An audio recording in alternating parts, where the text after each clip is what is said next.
ಮಹಾಕವಿ ಪಂಪ. ಪಸರಿಪ ಕನ್ನಡಕ್ಕೋರ್ವನೇ ಸತ್ಕವಿ ಪಂಪನಾವಗಂ. ವಿಸ್ತಾರವಾದ ಕನ್ನಡಕ್ಕೆಲ್ಲ ಎಂದೆಂದಿಗೂ ಒಬ್ಬನೇ ಸತ್ಕವಿ ಪಂಪ ಎಂದು ಹೊಗಳಿ ಸ್ತೋತ್ರ ರೂಪದ ಪುಷ್ಪಾಂಜಲಿ ಅರ್ಪಿಸುತ್ತಾನೆ ನಾಗರಾಜನೆಂಬ ಕವಿ. ಆತನಂತೆ ಇತರ ಅನೇಕ ಕವಿಗಳೂ ಪಂಪನ ರಸ, ಭಾವ, ಬೆಡಂಗು, ಇಂಪು ತಮ್ಮ ಕಾವ್ಯಗಳಲ್ಲಿ ಅವತರಿಸುವಂತೆ ಅನುಗ್ರಹಿಸುವ ಹಾಗೆ ಆತನನ್ನು ಸ್ತುತಿಸಿ ಬೇಡಿಕೊಳ್ಳುತ್ತಾರೆ. ಆದರೆ ಯಾರೂ ಆ ಎತ್ತರಕ್ಕೆ ಏರಲಾರದೆ ಕನ್ನಡಕ್ಕೊಬ್ಬನೇ ಕವಿ ಪಂಪ ಎಂಬ ವಾಣಿ ಅಮರವಾಗಿ ನಿಂತು ಹೋಗಿದೆ. ಪಂಪನು ತನ್ನ ಕಾವ್ಯಗಳಲ್ಲಿ ಕೊಟ್ಟಿರುವ ಹೇಳಿಕೆಗಳನ್ನು ಸಂಗ್ರಹಿಸಿ ಆತನ ಜೀವನ ಕಥೆಯನ್ನು ಸ್ಥೂಲವಾಗಿ ನಿರೂಪಿಸಬಹುದು. ಆತನ ಕಾಲ ಸುಮಾರು ಕ್ರಿಸ್ತಶಕ 902 955 ಅಂತರದಲ್ಲಿ ಇದ್ದಿರಬಹುದು. ಆತನ ಪೂರ್ವಜರು ಕೃಷ್ಣ ಗೋದಾವರಿಗಳ ಮಧ್ಯಪ್ರದೇಶವಾದ ವೆಂಗಿ ಮಂಡಲದ ವೆಂಗಿಪುಳುವೆಂಬ ಅಗ್ರಹಾರದಲ್ಲಿ ಇದ್ದವರು. ಅವರು ಜಾತಿಯಲ್ಲಿ ಬ್ರಾಹ್ಮಣರು ಮತ್ತು ಶ್ರೀವತ್ಸ ಗೋತ್ರದವರು. ಪಂಪನ ಮುತ್ತಜ್ಜನ ತಂದೆ ಮಾಧವ ಸೋಮಯಾಜಿ ಯಜ್ಞಯಾಗಾದಿಗಳನ್ನು ಮಾಡಿ ಪೂಜ್ಯನೆನಿಸಿಕೊಂಡಿದ್ದವನು. ಆತನಿಂದ ಕ್ರಮವಾಗಿ ಅಭಿಮಾನಚಂದ್ರ, ಕೊಮರಯ್ಯ, ಅಭಿರಾಮದೇವರಾಯ ಇವರು ಮಗ, ಮೊಮ್ಮಗ, ಮರಿಮಗನಾಗಿ ಜನಿಸಿದರು. ಈ ಅಭಿರಾಮದೇವರಾಯನೇ ಪಂಪನ ತಂದೆ. ಈತನ ಹೆಸರು ಭೀಮಪ್ಪಯ್ಯನೆಂದು ನಂತರದಲ್ಲಿ ತಿಳಿದು ಬಂದಿದೆ. ಈತನು ಸ್ವಜಾತಿಯನ್ನು ತ್ಯಜಿಸಿ ಜೈನ ಮತಾವಲಂಬಿಯಾದನು. ಅಭಿರಾಮದೇವರಾಯನು ಹುಟ್ಟಿದೂರನ್ನು ಬಿಟ್ಟು ಕನ್ನಡ ನಾಡಿಗೆ ವಲಸೆ ಬಂದಂತೆ ತೋರುತ್ತದೆ. ಹಾಗೆ ಬಂದವನು ಬನವಾಸಿ ಪ್ರಾಂತದಲ್ಲಿ ನೆಲೆಸಿರಬೇಕು. ಪಂಪನು ಹುಟ್ಟಿ ಬೆಳೆದುದು ಬನವಾಸಿಯೇ ಆದರೂ ಆತ ತನ್ನ ಉಪಜೀವನಕ್ಕಾಗಿ ಹೋಗಿ ನೆಲೆಸಿದ್ದು ಹೈದರಾಬಾದಿನ ವೇಮಲವಾಡದಲ್ಲಿ. ಚಾಲುಕ್ಯ ರಾಜನಾದ ಅರಿಕೇಸರಿಯು ಅಲ್ಲಿ ರಾಜ್ಯಭಾರ ನಡೆಸುತ್ತಿದ್ದ. ಆ ರಾಜನು ರಾಷ್ಟ್ರಕೂಟ ಚಕ್ರವರ್ತಿಯ ಸಾಮಂತನಾದರೂ ಆ ಚಕ್ರವರ್ತಿ ವಂಶದ ಸಂಬಂಧಿಯಾಗಿ ಆಪ್ತನಾಗಿ ಪ್ರಭಾವಶಾಲಿಯಾಗಿದ್ದನು. ಪಂಪನು ಆತನ ಆಶ್ರಯವನ್ನು ಪಡೆದು ಆತನ ಮೆಚ್ಚುಗೆಗೂ ಗೌರವಕ್ಕೂ ಗೆಳೆತನಕ್ಕೂ ಪಾತ್ರನಾದ. ಪುರಾಣದಲ್ಲಿ ಕರ್ಣ ದುರ್ಯೋಧನರಿಗೆ ಇದ್ದ ಗೆಳೆತನದಂತೆ ಪಂಪ ಅರಿಕೇಸರಿಗಳ ಸ್ನೇಹವೂ ಲೋಕೋತ್ತರವಾದುದು.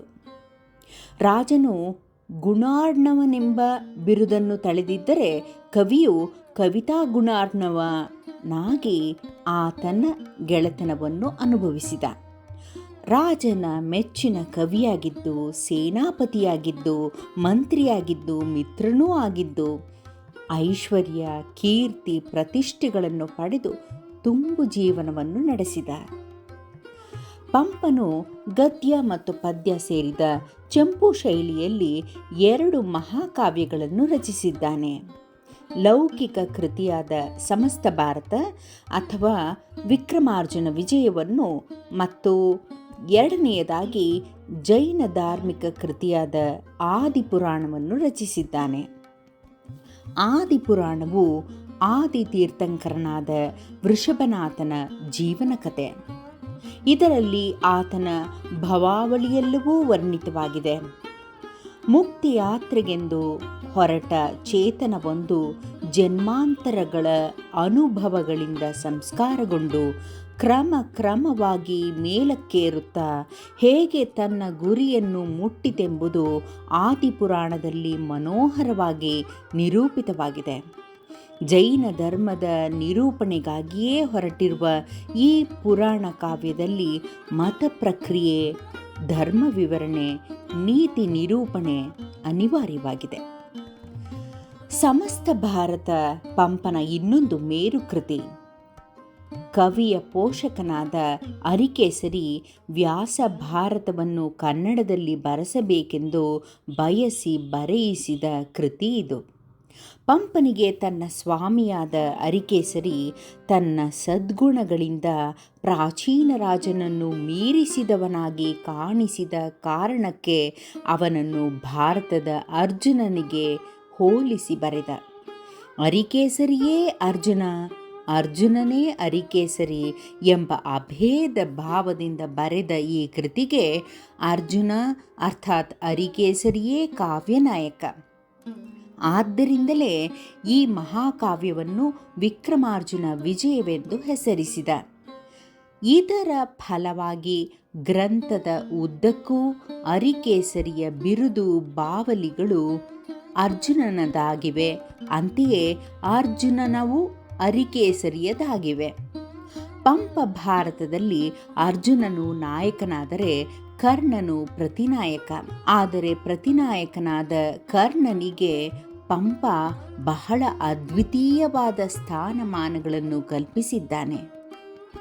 ಕರ್ಣ ರಸಾಯನ ಮಲ್ತೆ ಭಾರತಂ ಎಂದು ಉದ್ಘರಿಸಿದ್ದಾನೆ. ಪಂಪ ಕವಿಯ ಚರಿತ್ರೆ ಅವನ ಕನ್ನಡ ನಾಡ ವರ್ಣನೆಯಿಲ್ಲದೆ ಅಪೂರ್ಣವಾಗುವುದು. ಅರ್ಜುನ ತೀರ್ಥಯಾತ್ರೆ ಮಾಡುತ್ತಾ ಬನವಾಸಿಗೆ ಬಂದು ಅದನ್ನು ತುಂಬು ಹೃದಯದಿಂದ ವರ್ಣಿಸುತ್ತಾ ಆರಂಕುಶವಿಟ್ಟೊಡಂ ನೆನೆವುದೆನ್ನ ಮನಂ ಬನವಾಸಿ ದೇಶಮಂ ಎನ್ನುತ್ತಾನೆ. ಆದಿಕವಿಯೆಂದೇ ಪ್ರಸಿದ್ಧನಾದ ಪಂಪ ಮಹಾಕವಿಯು ಕನ್ನಡದ ರತ್ನತ್ರಯರಲ್ಲಿ ಒಬ್ಬನು. ಪಂಪ, ಪೊನ್ನ ಮತ್ತು ರನ್ನರೇ ಆ ರತ್ನತ್ರಯರು. ಪಂಪನನ್ನು ಯುಗ ಪ್ರವರ್ತಕನೆಂದು ಕನ್ನಡಿಗರು ಗೌರವಿಸಿ ಅವನ ಕಾಲವನ್ನು ಪಂಪಯುಗವೆಂದೇ ಕರೆದಿದ್ದಾರೆ.